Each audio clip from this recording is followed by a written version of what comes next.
Hello friends, Thachottukavu Moongode junction സമീപം ഒരു പുതിയ 3 ബെഡ്റൂം വീട് വിൽപ്പനയ്ക്കുണ്ട്. ബസ് റൂട്ടിൽ നിന്നും 200 മീറ്റർ മാത്രം മാറിയാണ് ഈ ഒരു വീട് വരുന്നത്.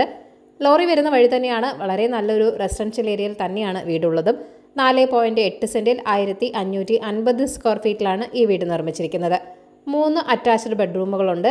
2 വലിയ കാർ പാർക്ക് ചെയ്യാനുള്ള സ്പേസും ഇവിടെയുണ്ട്. ബോർവെല്ലുണ്ട്, കൂടാതെ വാട്ടർ കണക്ഷനുമുണ്ട്. ഗ്രൗണ്ട് ഫ്ലോറിൽ 2 ബെഡ്റൂം, ഫസ്റ്റ് ഫ്ലോറിൽ 1 ബെഡ്റൂം എന്നിങ്ങനെയാണുള്ളത്. സ്പേഷ്യസ് ആയ ഒരു ലിവിംഗ് റൂം, സെപ്പറേറ്റ് ഡൈനിങ് സ്പേസും നൽകിയിട്ടുണ്ട്. ധാരാളം സ്റ്റോറേജ് സ്പേസുകൾ നൽകിയിട്ടുള്ള സ്പേഷ്യസ് ആയ ഒരു കിച്ചണും നിങ്ങൾക്ക് ഇവിടെ ലഭിക്കുന്നുണ്ട്. സാനിറ്ററി ആൻഡ് ഇലക്ട്രിക്കൽ ഫിറ്റിംഗ്സ് എല്ലാം തന്നെ ബ്രാൻഡഡ് പ്രോഡക്ട്സ് ആണ് ഉപയോഗിച്ചിരിക്കുന്നത്. അപ്പോൾ ഈ വീടിന്റെ ആസ്കിംഗ് പ്രൈസ് എന്ന് പറയുന്നത് 43 ലക്ഷമാണ്. ഈ വിലയ്ക്ക് ഈ വീട് വളരെ ലാഭകരം തന്നെയാണ്. അപ്പോൾ ഈ ഒരു കിടിലൻ വീട് വാങ്ങാൻ താല്പര്യമുള്ളവർ ഈ വീഡിയോയിൽ കാണിച്ചിരിക്കുന്ന കോൺടാക്ട് നമ്പറിലേക്ക് നേരിട്ട് വിളിക്കുക. പുതിയ പ്രോപ്പർട്ടീസിന്റെ അപ്ഡേറ്റ്സിനായി ചാനൽ സബ്സ്ക്രൈബ് ചെയ്യൂ. Thank you for watching. eKerala Real Estate.com.